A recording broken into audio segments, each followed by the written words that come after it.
আজকে একটা অদ্ভুত বিষয় নিয়ে বসেছি, ভেবেছি এবং না সত্যি সত্যি করেও ফেলবো। বিষয়টা এমন যেটা আমাদের বিশেষ করে বাঙালিদের সংস্কারের সঙ্গে ভীষণভাবে জড়িয়ে আছে। আসলে এক একটা শব্দ হয় আমাদের কিছু কিছু সংস্কারের সঙ্গে ওতপ্রোতভাবে জড়িয়ে থাকে। সংস্কার বললেই কিন্তু কুসংস্কার শব্দটাও সঙ্গে সঙ্গে চলে আসে, তাই না? ব্যাপারটা কিরাম, এ ধরুন বিয়ে। বিয়ে মানেই প্রাথমিক একটা দেখাশুনো, তারপরে পাকা দেখা, তারপরে বিয়ের ফর্দ তৈরি করা। এই যে একটা সনাতন পদ্ধতি, দশকর্ম ভাণ্ডারে যাও, এটা দাও ওটা দাও, এটা অর্ডার দাও সেটা অর্ডার দাও, তারপরে কাপড়ের দোকানে ছোট, আরও যা যা আনুষঙ্গিক লাগে আর কি, সেই সব কিছু নিয়ে মানে একটা বেশ কেনা বেচার মধ্যে দিয়ে উৎসব উৎসব ব্যাপার জন্য দুটো বাড়িতেই তৈরি হয়ে যায়। বিয়ে শব্দটার সঙ্গে দুটো শব্দ ভীষণভাবে জড়িয়ে আছে। ধরুন, একটা হলো প্রজাপতি, আরেকটা হলো শুভ দৃষ্টি। খুব সুন্দর দুটো শব্দ না? বললেই একটা শুভ শুভ মঙ্গলদায়ক কিছু বলে মনে হয়। কিন্তু বলতো, সব সময় কি তাই? আমি বলবো না। একটা বাংলা গান আমার মনে পড়ছে, গানের লিরিকটা এত সুন্দর আর এত দুঃখের। ওটাকে গান কেন, আমি যদি কবিতা করেও বলি তাহলেও তার একটা চমৎকার ইম্প্যাক্ট হবে। চন্দন আঁকা ছোট্ট কপাল, মাঝখানে টিপ কুমকুম লাল, তুমি কত সুন্দর। লাল চেলি আর সানায়ের সুর, মাথায় নতুন শিখির ময়ূর, তুমি কত সুন্দর। শুধু আজ থেকে তুমি অন্যের। প্রথম যেদিন আলাপ হয়েছে ফুল ঝরা প্রান্তরে, তোমাকে যে আমি সেদিন নিয়েছি এই প্রজাপতি করে। আজ সেই প্রজাপতি করল তোমায় পর। চন্দন আঁকা ছোট্ট কপাল, মাঝখানে টিপ কুমকুম লাল, তুমি কত সুন্দর। প্রথম দেখার সময় যখন দুটি মন ধরা দিল, দুজনার দুটি অবাক নয়নে কি শুভ দৃষ্টি ছিল। সেই শুভ দৃষ্টি করল তোমায় পর। চন্দন আঁকা ছোট্ট কপাল, মাঝখানে টিপ কুমকুম লাল, তুমি কত সুন্দর। লাল চেলি আর সানায়ের সুর, মাথায় নতুন শিখির ময়ূর, তুমি কত সুন্দর। শুধু আজ থেকে তুমি অন্যের। শুধু আজ থেকে তুমি অন্যের।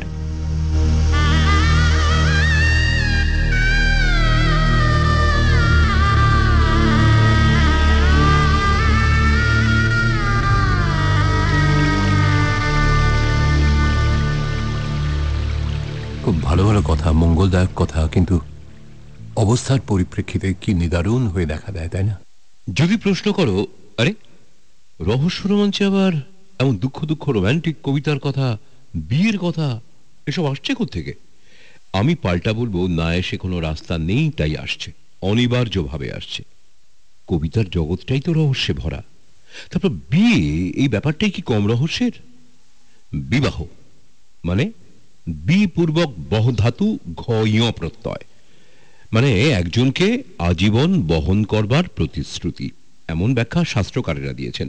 কিন্তু বি বা হ তিনটে অক্ষরের খাঁজে খাঁজে লুকিয়ে আছে কোটি কোটি রহস্যের স্তর। এ তো গেল রহস্য। আর রোমাঞ্চ, আহা, বিয়ে সংক্রান্ত যেসব ব্যাপার স্যাপার, সেগুলোর প্রতি পদক্ষেপে কি পরিমাণ রহস্যময় রোমাঞ্চের হাতছানি, তা কি আর বলার অপেক্ষা রাখে?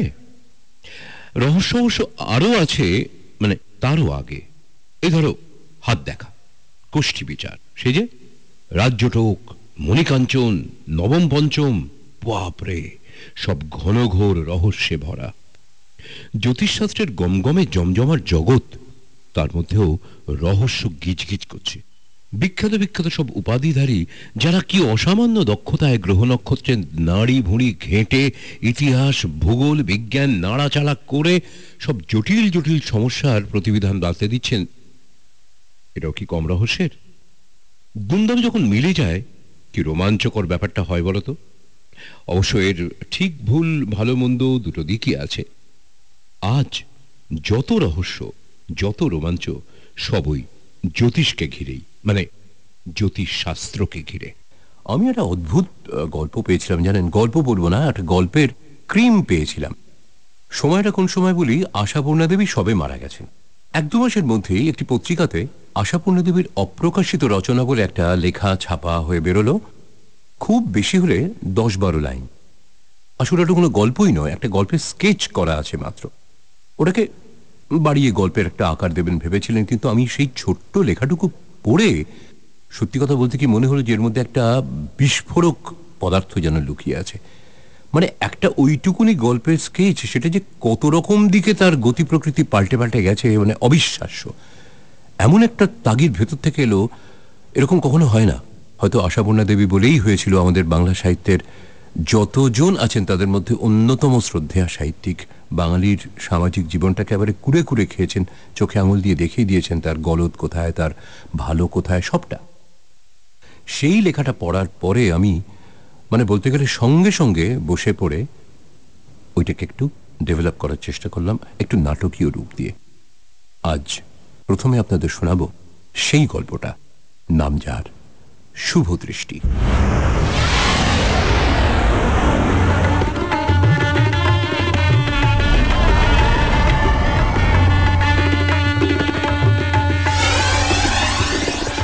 নিজের ভারী সারি থাবার মধ্যে থেকে জীবন রতনের শেকড় বার করা হাতটা নামিয়ে রেখে জ্যোতিষার্ণব শশধর চক্রবর্তী বললেন, বয়স কত? জীবন রতন বললেন, এই তো 55। ও, তার এখন 30টি বছর পৃথিবী চড়ে বেড়ান মশাই, দাপিয়ে বেড়ান। ও যত রকম পীড়াই আপনাকে নিপীড়িত করুক, জমে আপনাকে ছুঁতে পারবে না। 80-র এদিকে তো নয়, দেখি 85 আপনার পরমায়ু। সব বলাস বলেন কি চক্রবর্তী মশাই, আপনি যা ব্যাপারে বসিয়ে দিলেন, আরো 30 বছর। এই দেখুন, আপনি যে উল্টো কথা বলছেন মশাই। সবাই তো এই পৃথিবীতে যতদিন পারে মাটি আঁকড়ে পড়ে থাকতেই চায়। আমি চাই না, আমি চাই না চক্রবর্তী মশাই। আপনি জানেন না আমার জীবন কি দুর্বিষহ। এই হাজার ব্যাধির শরীর, অথচ ছেলেরা বলে বাবার বাতিক, আর বৌমারা তো আর এক কাটি ওপরে, মুখের ওপরেই বলে। এত অত্যাচার করলে আর রোগ হবে না? যে পেটে কাঁচকলা অব্দি হয় না, সেই পেটে কাঁকড়া খাওয়া, চিংড়ি মাছ খাওয়া, এত লোভ! ভুগলে তো আপনি একা ভোগেন না, বাড়ি শুদ্ধ লোককে ভুগিয়ে মারেন। লজ্জা করে না আপনার? তবে বলুন চক্রবর্তী মশাই, এই অপমানের জীবন নিয়ে বেঁচে থাকতে ইচ্ছে হয়? ইস, আর যদি আপনার স্ত্রী পাশে থাকতেন, এই লাঞ্ছনা, এই গঞ্জনা আপনাকে সহ্য করতে হতো না মশাই। আচ্ছা, আমি বলি কি, আপনি আরেকটি বিবাহ করুন জীবন রতন বাবু। দেখুন, শেষ বয়সে স্ত্রীর মতো জিনিস আর নেই। জীবন রতন হাউ হাউ করে কেঁদে ফেলেন। সে আর বলতে, বুড়ো বয়সে যার বয়সে স্ত্রী নেই, তার তো কিছুই নেই। কিন্তু চক্রবর্তী মশাই, আমার এই বয়সে, কি বয়সের কথা বলছেন মশাই? ওদেশে 80 বছর পার করে লোকে ড্যাং ড্যাং করে নাচতে নাচতে বিয়ে করতে ছোটে, আর আপনি তো মোটে। হ্যাঁ মানছি ছোটে, ও দেশে, সে ও দেশের ব্যাপার স্যাপার আলাদা। এ পোড়া দেশে আমার হাতে কে মেয়ে দেবে? আমি দেব। হ্যাঁ, আমার হাতে আছে মেয়ে। আপনার মেয়ে? না না, মানে সে কি আমার বয়সের যোগ্যী হবে? না না, আমার মেয়ে না, আমার স্ত্রী। আপনার স্ত্রী? আগে হ্যাঁ, আপনি আমি মোটামুটি মনে হয় একই বয়সী হব, তা বয়সের দিক থেকে খুব একটা অযোগ্য হবে না, কি বলেন? কিন্তু আপনি মানে আপনার স্ত্রীকে, প্রাক্তন স্ত্রীকে, হ্যাঁ, আমি তাকে ডিভোর্স করে দিয়েছি। ডিভোর্স করা সেই মহিলাকে আপনি আমার ঘরে গোছাতে চাইছেন? আহা, চড়ছেন কেন জীবন বাবু? কেন ডিভোর্স করেছি সেই কারণটা শুনুন আগে। কারণ আর কি? নিশ্চয়ই এত অশান্তি করেছেন যে এই বয়সেও আপনি সেই ঝাড় সহ্য করতে না পেরে। না না জীবন রতন বাবু, ডিভোর্স করেছি একটি মাত্র কারণে। আমার আয়ু আর মাত্র, মানে আপনি সত্যি সত্যি বলছেন? বলছি বই কি, আর এও বলছি মশাই, শুভস্য শীঘ্রম।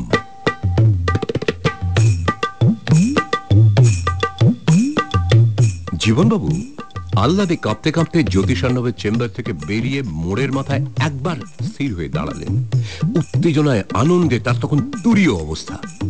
এদিক ওদিক সন্তর্পণে তাকিয়ে ছেলেরা বা ছেলের বউরা কেউই তাকে এই অবস্থায় এখানে দেখছে না এ ব্যাপারে পুরোপুরি আশ্বস্ত হয়ে রাস্তা পেরিয়ে সবেগে ঢুকে পড়লেন উল্টো দিকে দিলখুশ কেবিনে। এখানকার মোগলাই পরোটা আর কষা মাংস যাকে বলে এক কথায় লাজবাব। আর জ্যোতিষার্ণব বাড়ি ফিরেই গৃহিণীকে ডেকে বললেন, হ্যাঁ হয়ে গেল বুঝলে, সব ব্যবস্থা ফাঁকা করে ফেললুম। ভদ্রলোক মানে জীবন রতন বাবুর পরমায়ু যা দেখলুম, বড় জোর মাসখানেক। এবারে পট করে আমার সঙ্গে ছাড়ান কাটানটা সেরে টপ করে ওর সঙ্গে মালা বদলটা করে ফেলো দেখি, ব্যাস তোমার ওই আসন্ন মহাবৈদব্য যোগটা ওই বেটা চিমড়ে বুড়ো জীবন রতনের ওপর দিয়েই কেটে যাক। তারপর ধুমধাম করে একখানা বিধবা বিবাহ করে ফেলবো। ওগো বিদ্যাসাগর মশাই স্বর্গ থেকে আশীর্বাদ করবেন গো, পুষ্পবৃষ্টি করবেন। তোমার সঙ্গে আমার আবার নতুন করে হবে শুভ দৃষ্টি।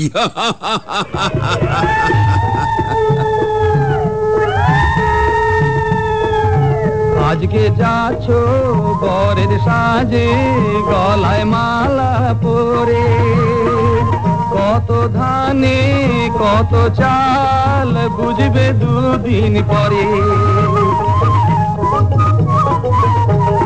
গোলাপেতে কাটাই আছে তাতেই আছে গন্ধ, বিয়ে করে কেউ বা সুখী কারো কপাল মন্দ। লটারি তো সবাই কাটে যেতে ভাগ্যবান, ওগো বিয়ে করে যেজন সুখী সেজন পুণ্যবান।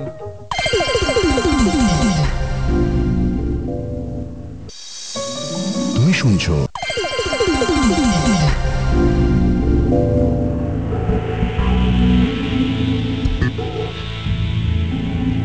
ঠিক এইরকমই বিতর্কিত পটভূমিতে এর পরের কাহিনী। এবার শোনাব কাবেরী রায়চৌধুরীর গল্প অবলম্বনে নীলা। আরো ঘনঘোর বিতর্কিত পটভূমিতে নীলা। এখানেও বিষয় বিয়ে, এখানেও আছেন একজন জ্যোতিষী, কিন্তু রহস্য এখানে আরো ঘনীভূত। কাবেরী রায়চৌধুরীর কাহিনী অবলম্বনে এবারের গল্প নীলা। নীলা নীলা নীলা।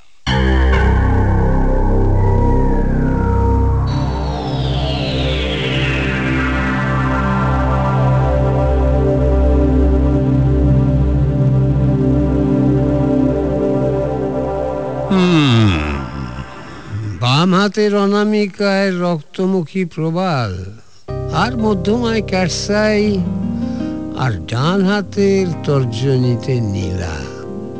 এতেই হয়ে যাবে? আপনার হাত যা বলছে তাতে একটা গোমেদ অবশ্যই ধারণ করতে হবে। রাহু কেতু সবই তো বক্রী। কথা নয়, দীর্ঘ একটি নিঃশ্বাস পতন হল মঞ্জুলিকার বুকের পাঁজর এপাশ ওপাশ করে। ভাবনাটা একটু বেশি হয়ে গিয়েছিল বোধহয়। ফ্যাল ফ্যাল করে তাকিয়েছিল স্বর্ণপদক প্রাপ্ত জ্যোতিষী শ্রী আবির লালের মুখের দিকে। মুখের দিকে তাকিয়েছিল বটে, কিন্তু মঞ্জুলিকার দৃষ্টি ছিল গন্তব্যহীন। মনে মনে হিসেব করছিল সে। কত কত খরচ হতে পারে 3-4টে পাথরের আংটি তৈরি করতে? শহরের বিখ্যাত জুয়েলারি শপ। এখানেই সোম, বুধ আর শনিবারে বসেন শ্রী আবির লাল।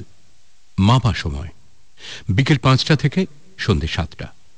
তারপরেই ছোটেন অন্য চেম্বারে। ক্লায়েন্ট পিছু 20 মিনিটের বেশি সময় তাই দিতে পারেন না। মঞ্জুলিকার ভাবলেশীন মুখের ভাব দেখে উসখুস করলেন 2-1 সেকেন্ড। তারপর বললেন, 1.5 থেকে 2 মাসের মধ্যে ফল পাবেন ম্যাডাম। আর কিছু জানার আছে? জ্ঞানে ফিরেছে মঞ্জুলিকা, মাথা নাড়ল। না, আগেও একজনের কাছে গিয়েছিলাম বুঝলেন, জারকান আর পলা পড়তে বলেছিলেন ভদ্রলোক। কিছু তো হলো না, পড়লাম মাস 3। রিভলভিং চেয়ারটা ঘুরিয়ে এক পাক ফিরলেন আবির লাল। মুখে অতি প্রাজ্ঞের হাসি, মাথা নাড়লেন, বললেন, সবাই যদি জ্যোতিষ শাস্ত্রটা জানতো তাহলে তো আর কথাই ছিল না। ভুয়ো জ্যোতিষী আর হাতুড়ে হোমিওপ্যাথিক ডাক্তারে ভরে গিয়েছে শহরটা। যে যেভাবে পাচ্ছে জাগে। আর কোনো প্রশ্ন? রতি বললেন না তো? কাগজটা খুলুন, প্রেসক্রিপশন সব পেয়ে যাবেন। নমস্কার। নমস্কার অর্থই এইবার আপনি আসুন। এটুকু বুঝতে দেরি হলো না মঞ্জুলিকার। বড় জ্যোতিষী, তার হাবভাবই আলাদা। প্রশ্নগুলো কিন্তু থেকেই গেল মনে। টু দ্য পয়েন্ট প্রশ্ন, আর উত্তর দেন আবিরলাল।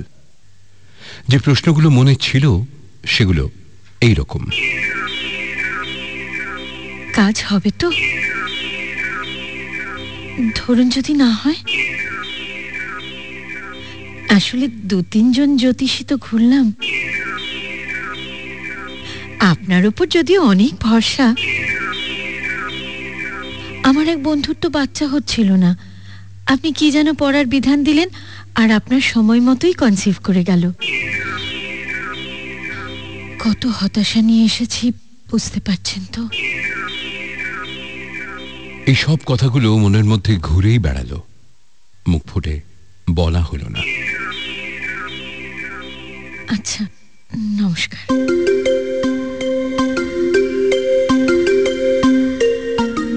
বেরিয়ে এলো মঞ্জুলিকা। বেরোনোর সময় দৃষ্টি এড়ালো না রিসেপশনে উপবিষ্ট সুবেশ সুবেশা মানুষগুলির কেউ খুশি মুখ, কেউ সামান্য দুশ্চিন্তায়।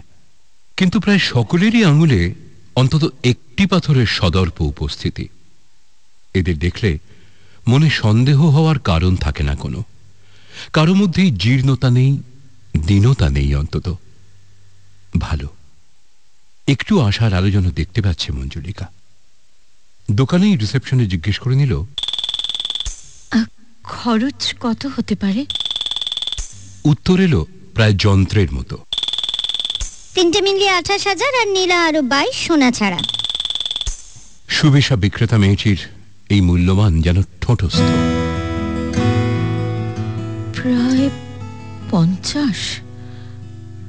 ব্যাংকে কত আছে মনে পড়ছে না।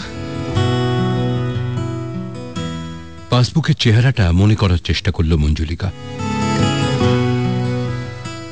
লাস্ট খরচ কি করেছি? ও হ্যাঁ, অনুপমের জন্মদিনের গিফট কেনার জন্য 1,500 তুলেছিলাম। পাসবই আপ টু ডেট করা হয়নি। তারপর তার আগে জমা পড়েছিল বড় মামার পাঠানো মাসোহারা 2,500। বিয়ের পর থেকে এই টাকাটা মঞ্জুলিকার বড় মামা পাঠান হাত খরচ হিসেবে। যেহেতু তাঁরই তাড়ায় তার আর কলেজের পাঠ শেষ করা হলো না, এবং মামার পছন্দ করা পাত্রের সঙ্গেই বিয়ে হয়ে গেল মঞ্জুলিকার। তাই বোধহয় এই প্রায়শ্চিত্ত। মেয়ে কিছু রোজগার করে না, জামাইয়ের হাত তোলা হয়ে থাকবে, এই ভাবনা থেকেই তিনি বলেছিলেন, জামাইয়ের কাছে কিছু চাস না মঞ্জু, আমি হাত খরচ পাঠাবো। মামিকে কেন? কাউকে বলবি না। দীপঙ্কর জানতে চাইলে শুধু বলবি মামা বরাবরই হাত খরচ দেন, ব্যাস। 50।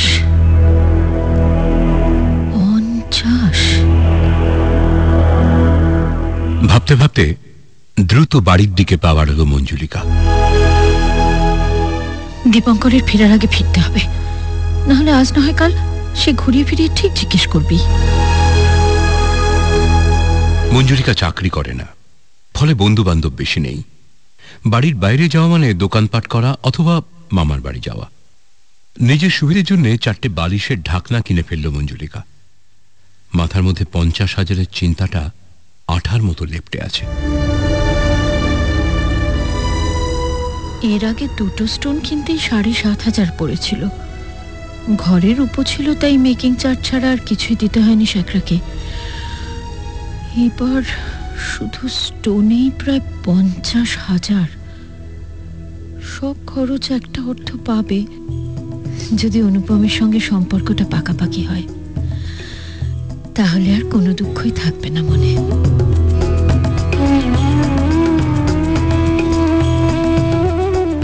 28,000-এর একটু বেশি খরচ পড়ল দুটো আংটি তৈরি করতে। তিথি নক্ষত্র দেখে তা ধারণা করেছে মঞ্জুলিকা। 4 আঙুলে 4টি আংটি এখন। মঞ্জুলিকা ঘুরে ফেরে আর আঙুল মেলে দেখে, তার আঙুলগুলো সুন্দর, তাতে আংটিগুলো মানিয়েছেও বেশ। দীপঙ্কর জিজ্ঞেস করেছে এর মধ্যেই সহাস্য বিদ্রুপে, আগে তো দুটো ছিল, 4টে হলো কি করে? বাচ্চা পারছে নাকি আংটিগুলো? মামা দিয়েছেন। কেন, তোমার আর রত্ন ধারণের কি দরকার পড়লো? দিব্যি তো আছো, খাচ্ছ দাচ্ছ, বগল বাজাচ্ছ। সঠিক স্থানেই ধাক্কা দিতে জানে দীপঙ্কর। ধাক্কার চাইতেও সঠিক শব্দ বোধহয় খোঁচা দেওয়া। ক্ষতস্থানে বারবার খোঁচা লাগলে তা যে বিষিয়ে গিয়ে মৃত্যু পর্যন্ত ডেকে আনে, এই সত্যটিই হয়তো দীপঙ্করের জানা। হয়তো তাই ইচ্ছাকৃত বারবার এই উচ্চারণ। খাচ্ছ দাচ্ছ, বগল বাজাচ্ছ, দিব্যি আছো। আগে এসব কথার উত্তর দিতে গিয়ে কেঁদে ফেলত মঞ্জুলিকা। অনুপম জীবনে আসার পর থেকে তলে তলে তার জীবনের ধারাটাই বদলে গেছে। সে উপলব্ধি করতে পারে এখন আগামী দিন বলতে আগে কিছুই ছিল না। সমস্ত দিনগুলোই শুধু বর্তমান, বর্তমান আর বর্তমান। বর্তমান শুধু অতীত হয়ে যেত। কিন্তু গত 2 বছর তার কাছে দিন মানেই আগামী দিন।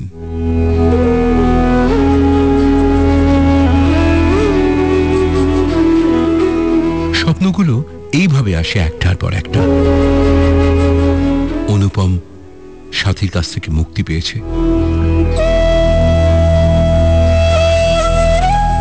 উল্লাসে সেই সংবাদ দিচ্ছে তাকে। আর মঞ্জুলিকা দীপঙ্করের মুখের সামনে দাঁড়িয়ে গলা উঁচু করে বলছে, আমি চলে যেতে চাই, অনুপমকে বিয়ে করছি। আমার জন্য তোমার খরচা করতে হবে না। ধরে নিও কোন রাস্তার কুকুর বেড়ালকে এতদিন খাইয়েছিলে।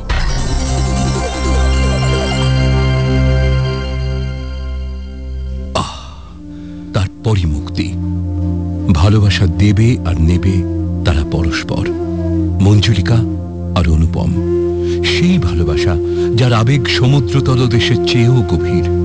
মঞ্জুলিকা শুধু বাঁচার জন্য একটি প্রশস্ত কাঁধ আর একটা চওড়া বুক চেয়েছে, আর তো কিছু নয়, আর কিচ্ছু নয়। সে তো নিম্নবিত্ত কনজারভেটিভ এক পরিবারের মেয়ে ছিল। সে বাড়ির রক্ষণশীলতা আজকের দিনেও চোখে পড়ার মতো। সে বাড়িতে মেয়েরা এখনো রাত্রিবাস পরে না। সে বাড়িতে মেয়েরা 17 হতেই শাড়ি পরে। পুরুষেরা ঘরে ফিরলে মেয়েরা পা ধোয়ার জল দেয়, গামছা দিয়ে মুছিয়ে দেয় পা। সেই পরিবারে বড় হওয়া মেয়ের কেন দ্বিতীয় পুরুষে মন গেল? পাপ, পাপ বোধ হতো মঞ্জুলিকার প্রথম প্রথম। ঈশ্বরের দরবারে কি কৈফিয়ত দেবে বুঝে উঠতে না পেরে নিজেকে সরিয়ে আনতে চেয়েছে মঞ্জুলিকা কতবার। তবু উপলব্ধি হল ভালোবাসার চেয়ে বড় আর কিচ্ছু নেই। অনুপম আর সে পরস্পরের জন্যে, দুজনে দুজনের কাছে ভালোবাসা ছাড়া আর কিচ্ছু প্রত্যাশা করে না।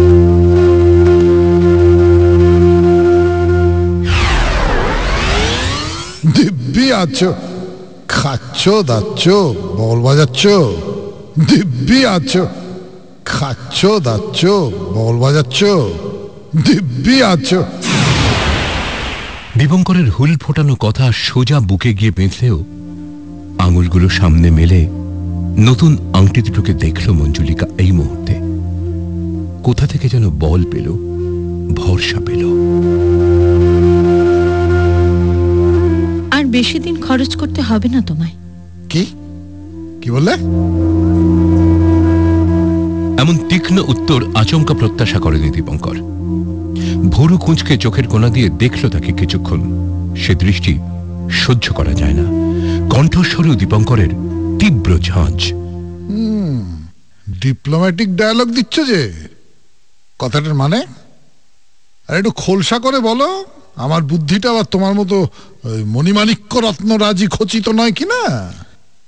আমার মরণ কামনা করে এই আংটি দুটো পরেছি। তুমি খুব শিগগির মুক্তি পাবে। তাই বলে সুইসাইড করো না আবার। যাবার আগে লতাগুল্ম ঝোপঝাড় সহ একটি বাঁশ যেন সেট করে যেও না পেছনে। মঞ্জুলিকার চোখ উপচে গেল জলে, আঁচল দিয়ে মুছেও নিল দ্রুততার সঙ্গে। হ্যাঁ, এই উত্তরই তো প্রত্যাশা ছিল, কিন্তু না, আর কাঁদবে না মঞ্জুলিকা। অনুপম আছে না, আবিরলালের গণনা প্রতিকার বিধির অনেক সদর্থক গল্প শুনেছে মঞ্জুলিকা। হবেই, একটা বিহিত হবেই।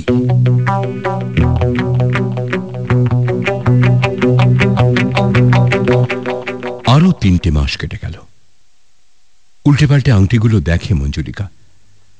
এর মধ্যেই অবিজ্ঞাপিত এক জ্যোতিষীর কাছেও গিয়েছে এক পরিচিত সূত্রে। মানুষটি তার হাত দেখে বলে দিয়েছেন, হ্যাঁ, সম্পর্কটি দানা বাঁধবে, কিন্তু আরো 10 বছর বাদে। কোনো গ্রহরত্ন কিচ্ছু করতে পারবে না, বরং এর মধ্যে অপ্রত্যাশিত উৎক ঝঞ্ঝাটে আপনার আসা যাক।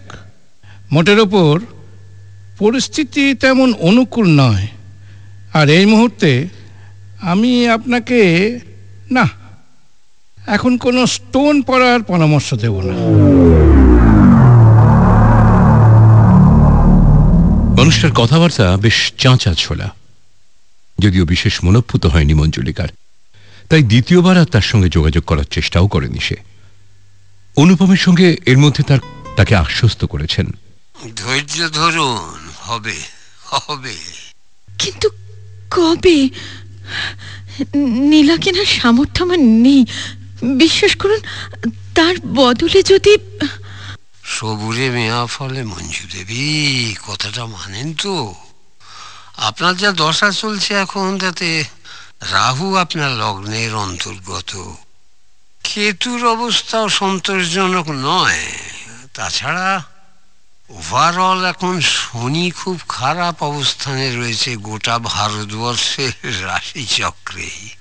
তাই শুভ ফল পেতে কিঞ্চিত বিলম্ব হচ্ছে।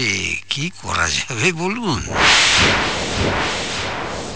গেল আরো কিছু কাল। আবার ফোন। দাদা, 3 মাস হয়ে গেল তো। কে বলছেন? দাদা, মঞ্জুলিকা চ্যাটার্জি, গড়ফা থেকে।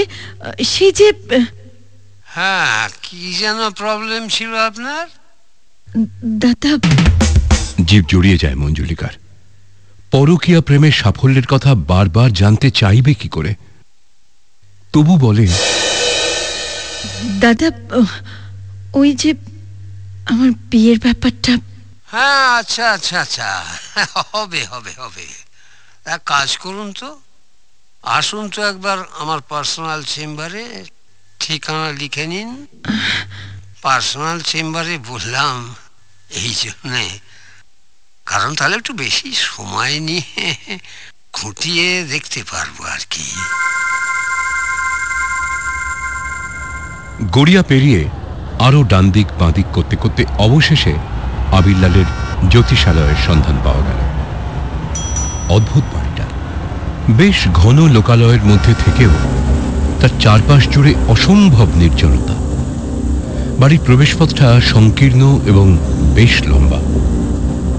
পায়ে চলার ইটের পথে জায়গায় জায়গায় শ্যাওলা চলেছে। ঢোকার মুখেই মেন রোডে ল্যাম্পপোস্টে একটা টিমটিমে আলো। বাড়িটা দোতলা। দোতলার দিকে তাকালেই মনে হয় ঝুল বারান্দাটা ভেঙে পড়বে যখন তখন। পুরনো বাড়ির ফাটলে ফাটলে অশ্বত্থ আর বটের চারারা বেশ যুবক যুবক। একতলায় মেন দরজায় বেল বাজানোর আগে মঞ্জুরিকার হাত পায়ে কেমন একটা ঝিমঝিম ভাব হলো।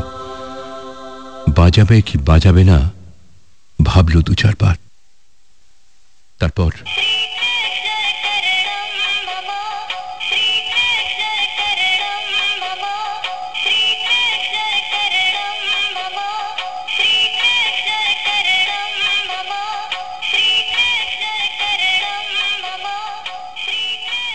বেল বাজানোর মিনিট 2 পরে বেশ ব্যায়াম চর্চিত চেহারার এক যুবক এসে দরজা খুলে দিল। আসুন, আপনি মঞ্জুলিকা চ্যাটার্জি? দরজা খোলা মাত্রই মিঠে কড়া অদ্ভুত একটা গন্ধ পেল মঞ্জুলিকা। সেটা যুবকটির মুখের গন্ধ হতে পারে, অথবা সমস্ত বাড়ির গন্ধও হতে পারে বলেই তার মনে হলো। মুখে চোখে একটা ভয়ের ভাব ফুটে উঠেছিল নিশ্চয়ই। যুবকটি বলল, আমাদের পরিবেশটাই এমন। আসুন, উনি আপনার জন্যই অপেক্ষা করছেন। ভয়ের কিছু নেই। ভয়? না না, ভয় পাবো কেন? হাসির চেষ্টা করল মঞ্জুলিকা। একতলার ঘরটাকে ভাগ করে দোতলা করে নেওয়া হয়েছে। ছোট কাঠের সিঁড়ি বেয়ে দোতলায় উঠেই দেখতে পেল লাল রঙের একটা উজ্জ্বল আলো ঘরটাকে রহস্যময় করে তুলেছে। গা ছমছম করে উঠল মঞ্জুলিকার। ঘর ভর্তি ধুনোর ধোঁয়া একটা অদ্ভুত ধোঁয়াশার জাল সৃষ্টি করেছে। তার মধ্যেই মা কালীর মূর্তি, সামনে উপবিষ্ট আবির লাল।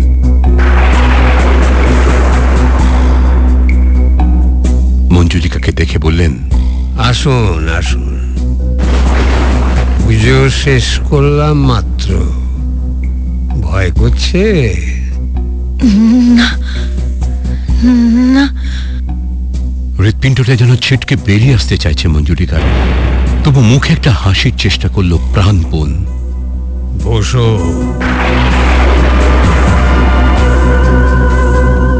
এ যেন এক অন্য আবির লাল, ঊর্ধ্বাঙ্গ অনাবৃত, নিম্নাঙ্গে রক্তবর্ণ কৌপিন মাত্র। মানুষটি ঘোর কৃষ্ণবর্ণ, পেটানো মজবুত শরীর, তার ছাতি জুড়ে ঘন রোম। লাল আলো আর ধুনোর ধোঁয়া সহ্য হয়ে যেতেই সে দেখতে পেল আবির লালের দুটো চোখ যেন রক্তবর্ণ জবা। বসো, আরে স্বচ্ছন্দ হয়ে বসো। মঞ্জুলিকার হাত ধরে প্রায় টেনে পাশে বসালেন আবির লাল। বসো বসো, দেখি তোমার হাতটা দাও। দাঁড়াও, লাল বাতিটা নিভিয়ে বড় আলোটা জ্বেলে দিই। গুরুগম্ভীর মুখে মঞ্জুলিকার হাতের রেখাগুলোর ওপর দিয়ে শ্রী আবির লাল তার আঙুলগুলোকে সরীসৃপের মতো চালালেন। ভয় কেটে যাচ্ছে মঞ্জুলিকার, ভয় কেটে যাচ্ছে।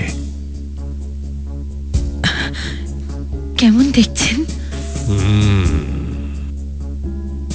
আমি যদি বলি আবির লালের গণনা ব্যর্থ হয় না,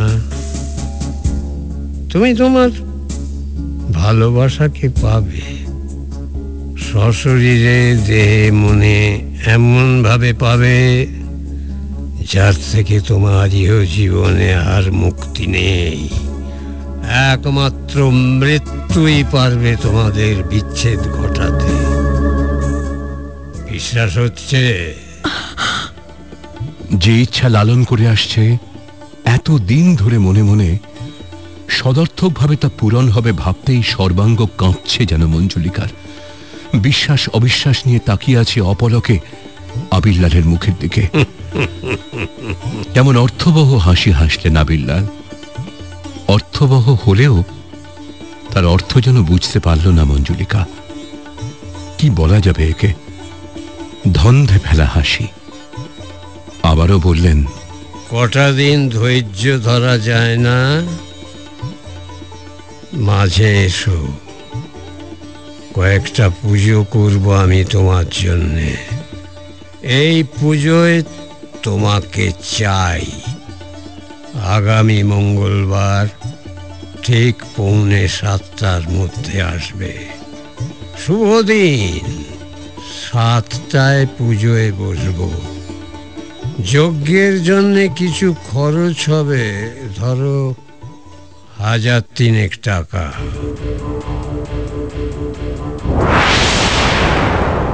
আবির লালের দৃষ্টি স্থির। সেই দৃষ্টির সামনে সম্মোহিতের মতো ঘাড় নাড়ল মঞ্জুলিকা। মঞ্জুলিকা যেন কি এক নিষিদ্ধ কাজে নেমে পড়েছে। চুপিসারে ব্যাংক থেকে টাকা তুলেছে। বুকের মধ্যে এই কটা দিন থেকে থেকেই অজানা এক আশঙ্কার ছমছমে পদধ্বনি, থেকে থেকেই ভয়। অনুপমকে ফোনেই জানিয়েছে জ্যোতিষীর ভবিষ্যৎবাণী। এসব জ্যোতিষ পতিষে বিশ্বাস করো তুমি? না করার কি আছে? জ্যোতিষশাস্ত্রকে তুমি ভাল না মনে করতে পারো, কিন্তু আমার বিশ্বাস আছে। অবশ্য আর একজন জ্যোতিষী বলেছে। হবে না শব্দটা উচ্চারণ করতে সমস্ত মন বিদ্রোহ করে উঠল মঞ্জুলিকার। তাই কথাটা শেষ হলো না, অর্ধ সমাপ্ত রয়ে গেল। কি বলেছে? হবে না? পাথর টাথর পরে কিছু হয় না বলেছে। ওইটাই সত্যি মঞ্জু, ওকেই পারলে বিশ্বাস করো। চেষ্টা তো করি। তোমাকে পাওয়ার জন্য আমি কত দূরে যেতে পারি দেখি। এত লোক পাথর পরে, কিছু যদি না হতো তাহলে রোজ রোজ এতগুলো মানুষ বোকা হতো। আমার মামারই তো ডায়মন্ড পরে ব্যবসা কি দারুণ খুলে গেল। তার আগে ধুক ধুক করে চলছিল ব্যবসা। তাহলে করো, তোমার মন যা চায়। না হলে তো আবার বলবে আমার ইচ্ছা নেই, তাই বাধা দিচ্ছি।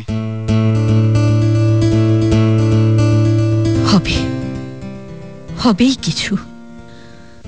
জীবন পণ করে শেষ পর্যন্ত দেখব আমি, শেষ পর্যন্ত।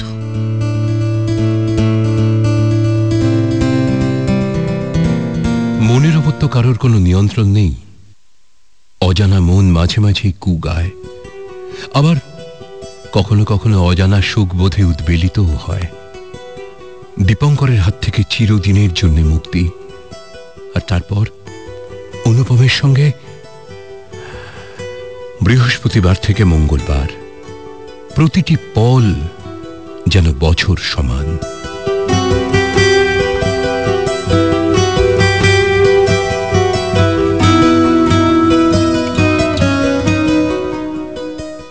সেই লাল ঘর,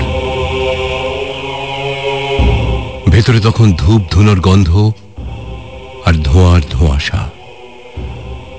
যজ্ঞ শুরু হওয়ার একটু আগেই পৌঁছে গেছে মঞ্জুলিকা। একখণ্ড রক্তবর্ণ কৌপিন পরিহিত আবিরলাল বাকছালের ওপর বসে আছেন, সামনে মা কালীর মূর্তি। ইশারায় তাকে দাঁড়াতে বললেন দরজার সামনেই। ঢুকবো না? মাথা নেড়ে ইশারায় সংকেত দিলেন না। ঠিক তখনই আগের দিনের সেই যুবকটি তাকে ডেকে নিয়ে গেল পাশের আরেক কুঠুরিতে। আপনার শাড়ি জামা কাপড় ছেড়ে ঘরের ভেতর যে লাল কাপড় আছে ওটা পরে আসুন। ঘরের মধ্যে ঢুকল মঞ্জুলিকা, দরজা বন্ধ করল, হাতে তুলে নিল কাপড়। একে 3 হাত কাপড় মাত্র, এই কাপড়ে? না, এই কাপড়ে সমস্ত শরীর ঢাকা যায় না। তবু লজ্জা, দ্বিধা আর অসীম কুণ্ঠার মধ্যেও রক্তিম বস্ত্রখণ্ডটি গায়ে জড়িয়ে নিল মঞ্জুলিকা। ঊর্ধ্বাঙ্গের কিছুটা অংশ আর নিম্নাঙ্গে হাঁটু পর্যন্ত কষ্ট করে আবৃত হলো মাত্র। পুজো যোগ্য সবই ঠিক আছে, তবু এইভাবে আবিরলালের সামনে ভাবতেই আবার জড়তা। ওদিকে যুবকটি দরজায় ধাক্কা দিচ্ছে। কি হলো মঞ্জুলিকা দেবী? কি হলো? কি হলো আপনার? সময় চলে যাচ্ছে যে। মঞ্জুলিকা দেবী, হলো আপনার? গুটনো কেন্দ্রর মতো দরজা খুলে বেরিয়ে এলো মঞ্জুলিকা। আবিরলাল ইশারায় বসতে বললেন তাকে তার পাশে। ওম ক্রিং ক্রিং রং রং ফট কিং সিং ক্রিং লা রং দেব। দুর্বোধ্য রিং রিং শব্দ উচ্চারণ করে পুজোয় মন দিয়েছেন শ্রী আবিরলাল।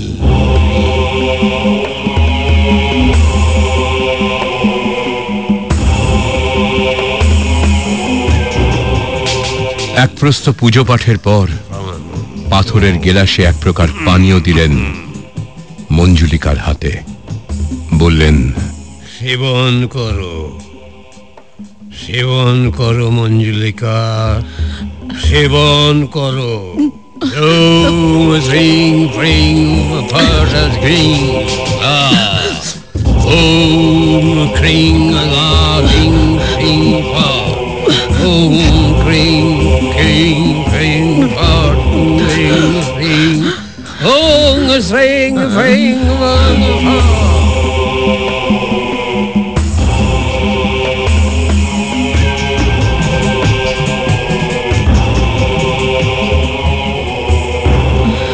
আরেকটু পর ঘরের লাল আলোটা নিভে গিয়ে জ্বলে উঠল তীব্র নীল আলো।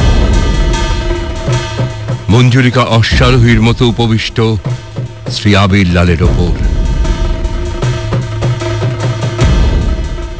তার দীর্ঘ কেশ উদ্দাম। সেই যুবকটি পেছন থেকে তাকে মর্দন করছে। উন্মাদিনীর মতো ক্লান্ত হাসছে মঞ্জুলিকা।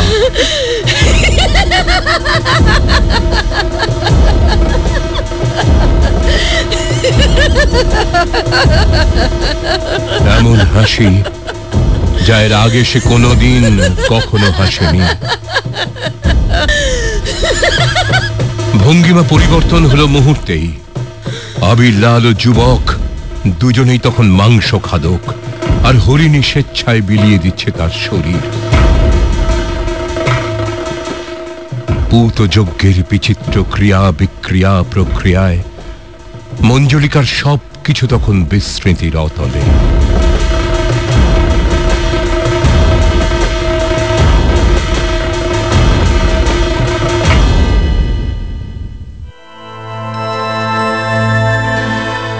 ভোরের দিকে চেতনার জাগরণ হল। মঞ্জুলিকা চোখ মেলল ধীরে ধীরে। দেখতে পেল উলঙ্গ উন্মাদিনীকে। সবকিছু স্মরণ করে সমস্ত ঘটনা আনুপূর্বিক বুঝে ওঠার আগেই দেখতে পেল সামনেই টেবিলের উপর রাখা একটা টেলিভিশন সেট। সেখানে প্রদর্শিত হচ্ছে নীল চিত্র।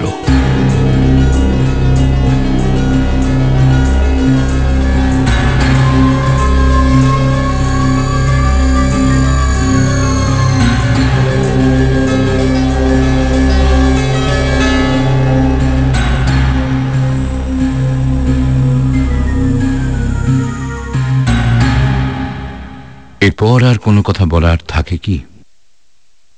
বোধহয় না।